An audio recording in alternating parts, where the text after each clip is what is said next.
Hi everybody, it's me again. It's been a while. I just finished my grocery shopping and there is a snoring little guy behind me, snoring really cute. And there's my princess. She just gave up right away after I put her in the car. They played hard this morning. It's really cloudy and I just hope it's not gonna rain because my laundry is all outside, but yeah, it's been great weather recently, so I let them play a lot outside. Still haven't done much of my gardening work that I have planned to do, but your hands are pretty much tight when you have two babies. I cannot just let them go and focus on, okay, let's do the garden work. I can't. I think they're priority. They're little people. Their car is going around. There's no barrier between the road and where they walk. So yeah, it's tough. So I have been thinking a lot recently about being a woman in general, like being a lady is to what extent you can actually pursue your dreams, and to what extent you're limited in doing that, and which one is your priority. Like I of course there are friends and there are people out there who put career first and they go and do what they want to do, or at least try.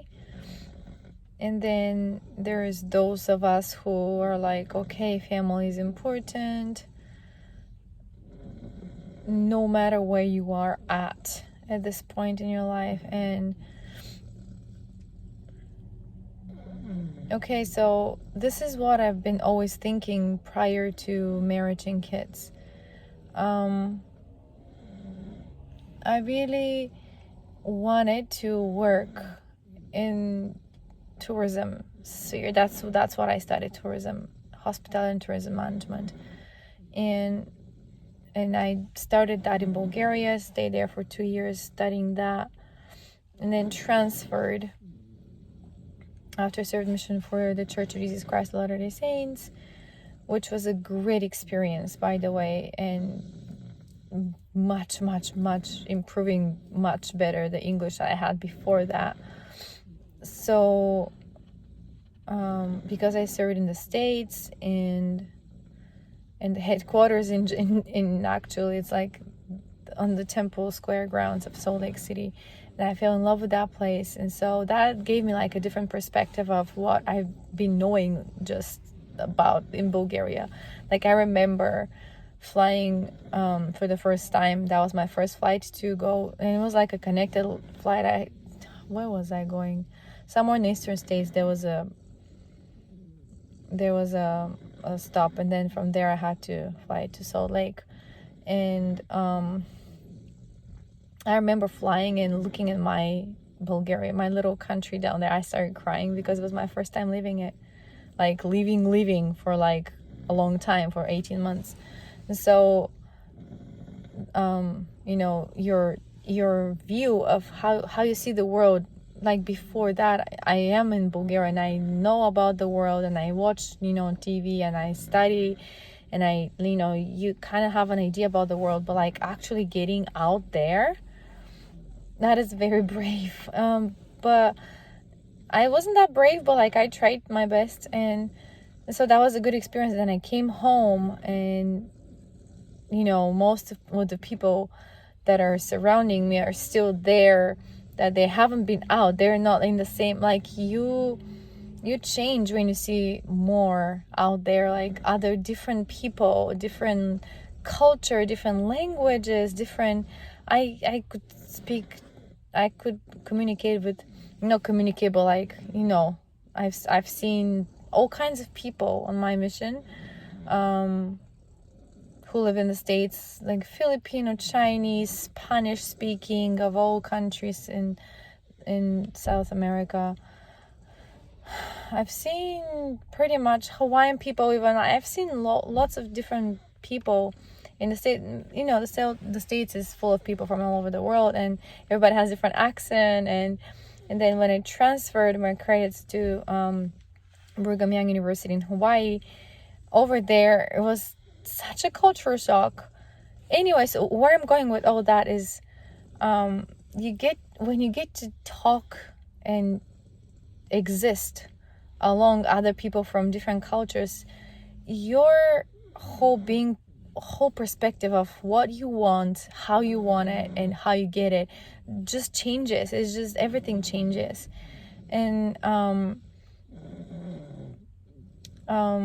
so after completing education in Hawaii, yeah, I was not the same person, not the same little girl from Bulgaria that, I was always fascinated by different languages and different people. I always was drawn to foreigners. Like, I always liked to talk to foreigners, and I just wanted to reach out to everybody. Like, I wanted to know everything about them. So different cultures and people fascinate me. So here I am in Japan now.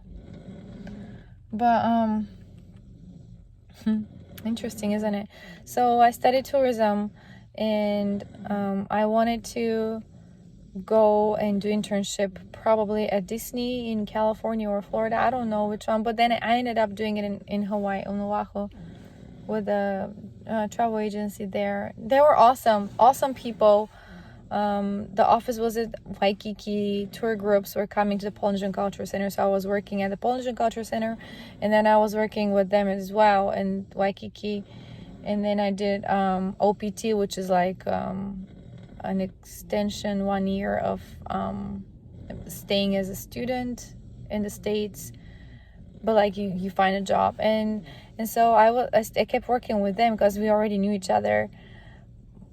But I love them all. I learned so much, like how hotels operate in Waikiki. That's one of the best destinations in the world, right? It's like people go to Hawaii all the time, and you kind of like learn how to deal with like those business oriented, like really hustle bustle kind of like angry, busy people who don't know how to come to Hawaii and relax, and are always on the phone. And like, I've seen all kinds of tourists, and grumpy ones and happy ones, amazingly wonderful ones, and super super annoying ones. I've seen people of all sorts. There was a time where the tour guide assigned with the group that we welcomed into the Hyatt 4 Stars hotel that came with our travel agency, the tour guide cried. I mean, he was shaken because there were two ladies that came. They were together, they were partners, they were pretty big, and they were super annoying. I mean, you know, you looked at them with the aloha spirit, and you try to reach out and make them feel comfortable and welcomed, and they just give you like the attitude. And then the tour guide, and I was assisting him, I was just helping him, I was an office assistant, and we just looked at each other and we're like, okay, this is gonna be a hard one. And the guy didn't know what to say, and he's experienced tour guy, he's been doing it for years and years and years, and here's those two throwing their attitude and how they wanted their money back, and how they wanted us to arrange for them tickets to go back to whatever state they were coming from. Oh my gosh. I mean, there's all kind of comical situations and stuff, but I enjoyed it. You know, when you dip yourself deep into the stuff, you kind of learn like that way. I also learned that from my cousin too. He's a cardiac surgeon in Bulgaria. He's one of the best ones right now there, and he he was being interviewed, and my mom sent me the article of the interview, and he was saying is, how do you become one of the best ones? How do you become so knowledgeable? And first of all, you get your hands dirty into it. You go and you assist those big names, and you get your hands dirty, like you do what they want you to do. You be their puppy. It's like when you do master's degree in the States, that's my image. It's like you're doing all the dirty work of the professors, and you eventually become a professor too, but like, and then you make somebody else do your dirty work, like all the grading and all the reading and all the blah blah blah. But that's how you learn.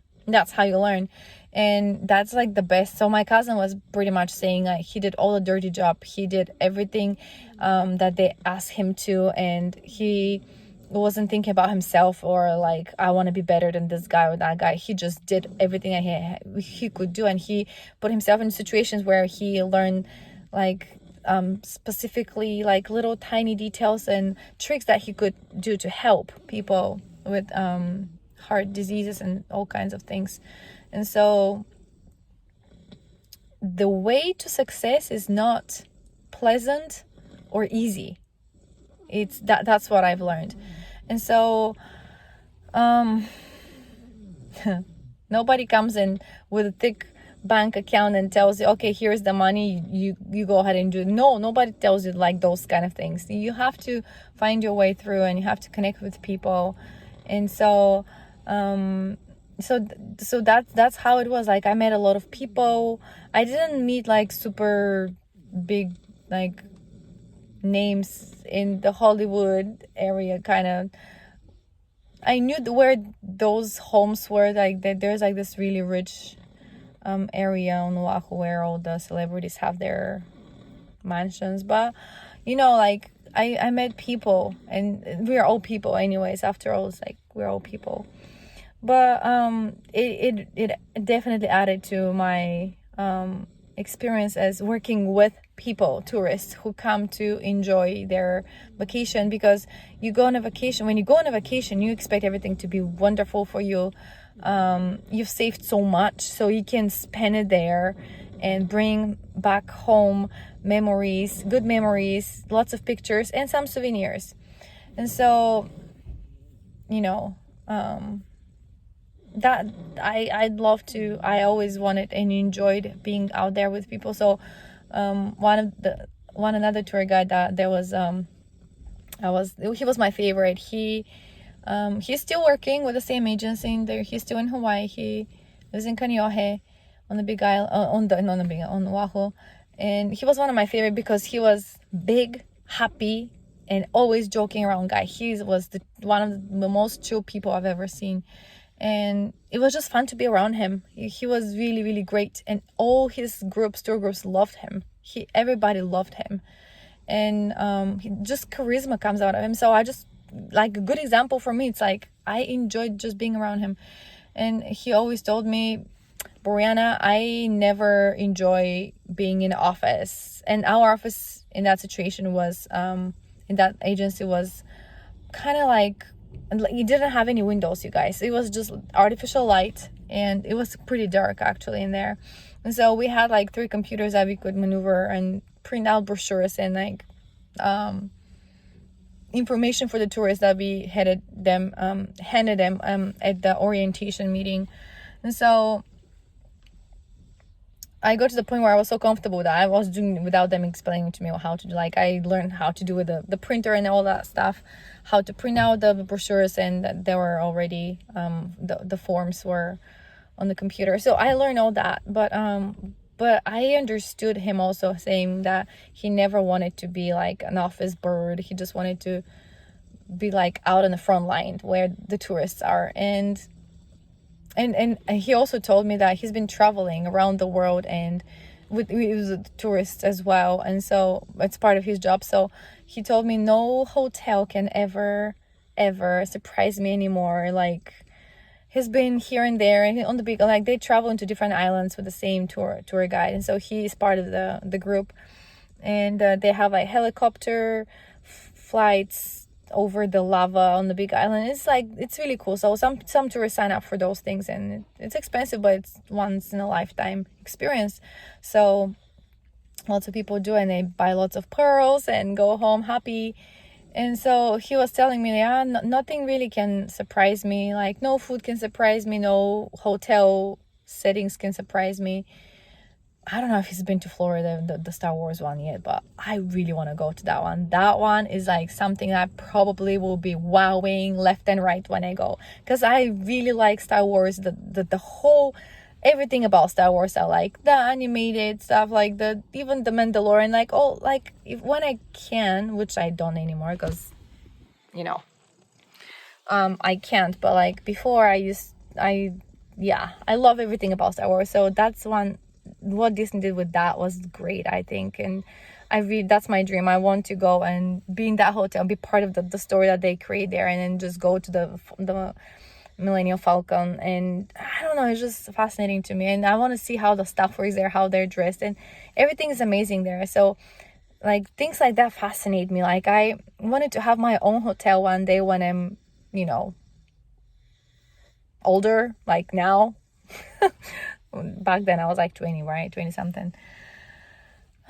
So that was always my dream. I wanted to be with people, make them feel comfortable and happy, and enjoy and satisfy their vacation. That was my thing. So I thought, Disney would be the best. And I knew that other students from my university would go there and do internships, and they come back, and that's an experience that you've gained. Nobody pays you for that, but it's like something that you go and experience, and you're on the other side, not as a customer, as a guest, but like as a person to assist. And so it's really, really, it's really nice. So that's what I wanted.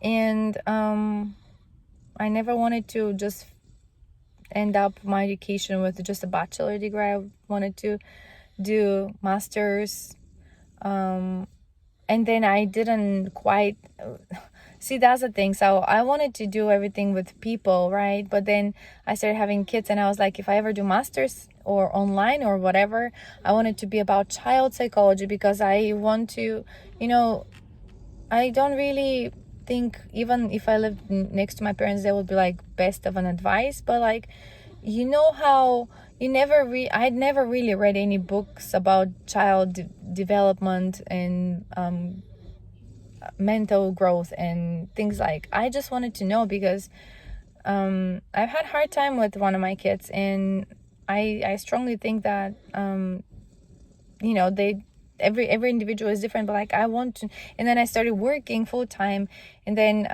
I was really shocked with the fact that they integrate in Japan. They integrate literally the crazy kids with the normal. And so the normal kid, I shouldn't say that, it doesn't sound right.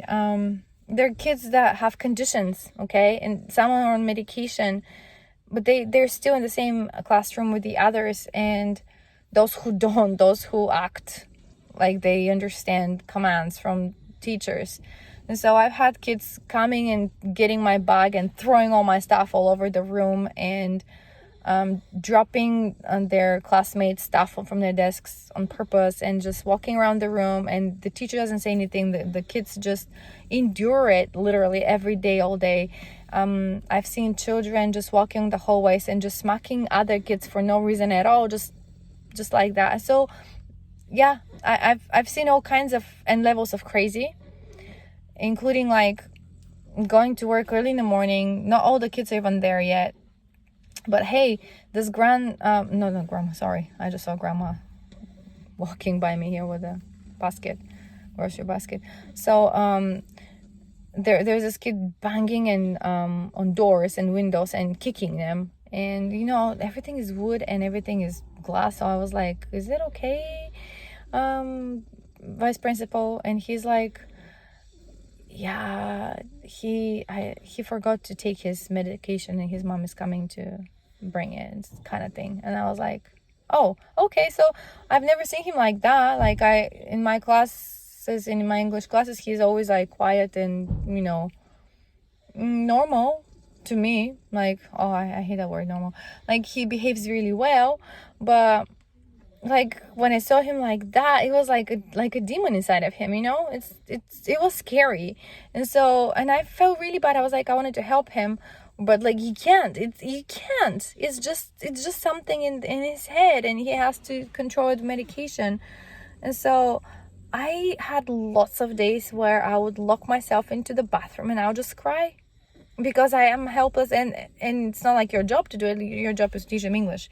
And so that fascinated me. Like, I just wanted to spend time and study and learn about not only psychology, it's really broad. Psychology is really broad field, but I just wanted to learn more about children and their psychological development and through the ages. And so, you know, people say teenagers are hard. Oh my gosh, preteen is not that easy either. It's getting really hard. And thank goodness my oldest boy is an angel. Thank goodness he is. Well, he can show some horns sometimes, but as a whole, in general, he's an amazing kid. And I'm grateful, because if he was like difficult one, I'll probably hang myself, seriously. It's just really hard to communicate, and there are 5 of them. And anyway, so that was another thing that I wanted to do. And then, you know, kids keep getting born, and then after 3 kids, I was finally like thinking, okay, I have work now, I have 3 kids, they're growing, it's just great. I could probably keep working and get some classes done online, and, you know, help myself get some kind of degree, like something that I'm interested in. So I got those books to study. What was it called? The GRE, right? The for the States, because I was thinking either go to Brigham Young University in Provo and study there and check their programs, what they have, or I do something online. But, you know, in order to do that, you have to get the GRE test done and tell them the score and start, you know, thinking about advisors, what degree you want to work on. Well, the books are at home, but I have twins too. And so that's that. And I'm almost 40.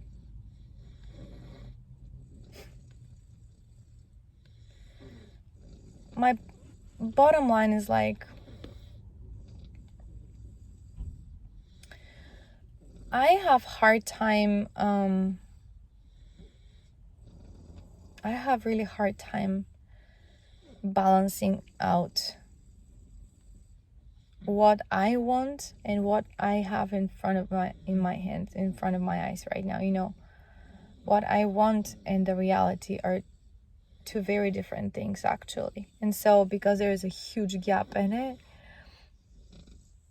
it's a constant stress and a constant misery and depression. It's really hard, because what I really want and what I am and what I have right now is just completely different, you guys. And that's where I think that's what the core is of the whole reason I want to vent, and I want to think things through. And it's actually easier when you talk. I mean, even if it's just me talking to the universe, I don't really care who's watching those videos, who is not. It's just I do it for me, and it feels good afterwards. I've said that before too, but it makes me also think and realize, you know, it gives me perspective. Like, there's so much I want to do as a person, not to benefit me, but to be a good citizen anywhere I am.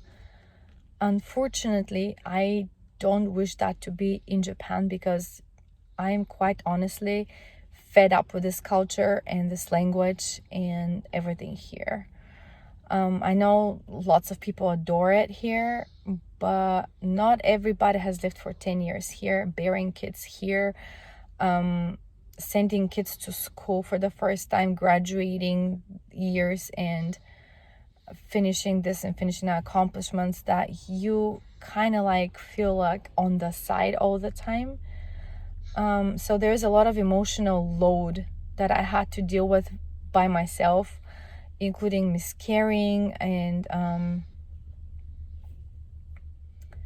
there's lots of stuff, and pretty much doing it on your own, because I'm sorry, but people here are just emotionally shut down, and I understand why. It's just the load of lifestyle here is just too much, and if you keep reacting with your emotions all the time, they will be dead by and they wouldn't be even existing. But they're strong, resilient, because they should shut down everything, and then they just go and drink it out and forget it, and the next day, I don't know. I don't think that's a way I would do it, but everybody finds their own outfit, like outgoing outbursts too, so they don't burst inside. I think this guy's up. Yes, he's up. He's my precious little guy. Hello, my love. Anyways, I gotta go anyways. Probably have to feed him soon, but yeah, it's about lunchtime now. And yeah, and so if you're a woman and you have had plans for your life, and you get married to somebody, and that somebody doesn't know, or you haven't talked about what you want, but you just go along with what he wants and what he is accomplishing, at some point you will break, just like I did. You will break, because you are a person who also wants to do things, and who also wishes to accomplish something and to do something, and not, maybe there are ladies who are like okay with just following and just being humble and submissive, but I just, honestly, that reminds me of the Old Testament. Seriously, that just reminds me of the Old Testament. Or you have to be a slave of some sort, I think. I'm sorry, but that's what I think. And so I think when you that's just my opinion. I don't think I'm a feminist of any sort, but I do think that no matter how many people are trying to change it, ladies will always be the lower, the men will be praised more. Like when you hear about this guy and his accomplishments, and that guy and his accomplishments, and like the CEO of this company, and you don't hear about his wife and their children much, right? You just hear about him, his degrees, his diplomas, his accomplishments, and his publishments, and his visitations and conferences he attended, and you hear those things, and then how he qualifies for this and this reward and that reward, and the society recognizes him as a this and that. Yeah, but you don't hear much about how he accomplished all that but still has a family. And in a lot of cases in this world, those kind of people have the most miserable wives, and their children become like, they don't know what is a healthy relationship between the mom and the dad, because the career guy decided, like I don't think you guys and everybody in their right mind can do both together. I'm sorry. It just call me whatever. I am not a person that says black is black and white is white. I can go in the gray. But I think having a family and having a career of some sort, one prevails. And for me, I just trashed everything, literally, what I've had in my mind for I wanted to accomplish, even in the future, whatever, because my focus now is the kids. And there's no way they can grow up in a healthy environment where they can be themselves, be them right now, the way they are now, if I were not home all the time. Just like, I mean, they're not home right now, they're not home all the time either, they're just home literally for a few hours every day, and then the rest is just they sleep. But what I'm saying is, why and how and where is the fair line of why always, well, I guess it's from the beginning of the world, like the mother should be the nurturer and the father should be the hunter, right? That's how it's explained in the Ladies Are From Venus and Men Are From Mars book. So the hunter and the nurturer. And so, yeah, I don't really, I mean, I hope you guys, I don't know, I hope you understand, but you know, you have to sacrifice. Like we'll be talking with my oldest, and I'll be like, I really wish you guys could spend time with your grandparents back in Bulgaria too, so they can get to know you and not just see you guys for like 5 minutes literally on the phone, because I always have to change somebody's diaper, somebody's pulling my pants because hungry, or again diaper, or you know, the little ones are demanding. So, and when they're demanding, they're really loud, and I can really hear my own voice when I'm talking to my parents. So, you know, 5 minutes stops. So, and then he goes, yeah, I want to try, mommy, I want to try to learn the language, and I want to try to spend time with hiking with grandpa and stuff like that. It just breaks my heart when he says that, because I really appreciate he is willing. He's willing, and then this stupid pandemic that shuts down on and off all European countries, and I don't think even this summer we can make it to there. Because what if, you know, because we're international family, if what if we go and then they don't let me go back because we're Bulgarians and have to stay under pandemic situation, and or if we come back here but they don't let me come because I'm not a citizen, and you know, like all those things, like you start thinking in your head, like what if, and the time goes, and my parents always, every summer, they hope they can see them for just even a few weeks, and then my parents not even together, so I have to balance it out with her and with him, and it's just so complicated. But bottom line is, at the end of the day,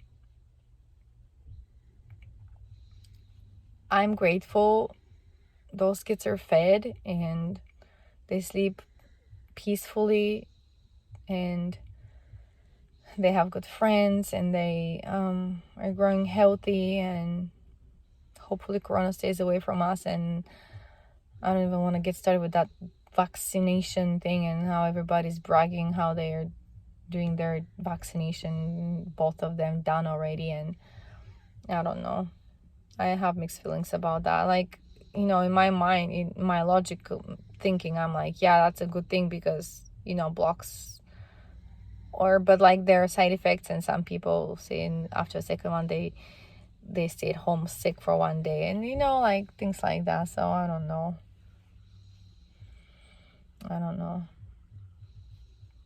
Anyways, life is life. Just be grateful if you're a guy, because it sucks to be a lady, I guess. Not only the giving birth part and bleeding once a month, that's like not even that, but like you just have to forget about yourself literally, and just devote your life to the little ones. Because, you know, if I was to have a hotel somewhere right now, like 1, 2, 3, 4, 5 stars anywhere in the world, and manage people and make people happy on their vacations, but I had those 5 kids, I I would rather not. Those 5 children are my life and my legacy. So I love them and I'm grateful for them, and I'll never have it any other way, except probably another place. But okay, it's all for today. Stay healthy and stay put. Work hard. Excuse me. I really hope I'm not developing this, what do you call it, high fever. The high fever, the one that once things start blooming you start sneezing like crazy. Yeah, I really hope I don't get that, because not fun. I don't think it's fun. And people here in Japan wear even those glasses that completely close up the eyes, because the eyes becomes really itchy and red and you can't stop sneezing. So you have a mask and you have those glasses that completely seal with their plastic part the eye, so the eyes don't have access to the outside air. It's just amazing. And kids do that at school. I've seen it when they go play outside. It's hard. I don't want to get that. And I know I've never had it in my life before, but I know it's something that you can develop. So be careful, you guys. Don't think that will never happen to me, because it could. But anyways, I'm out.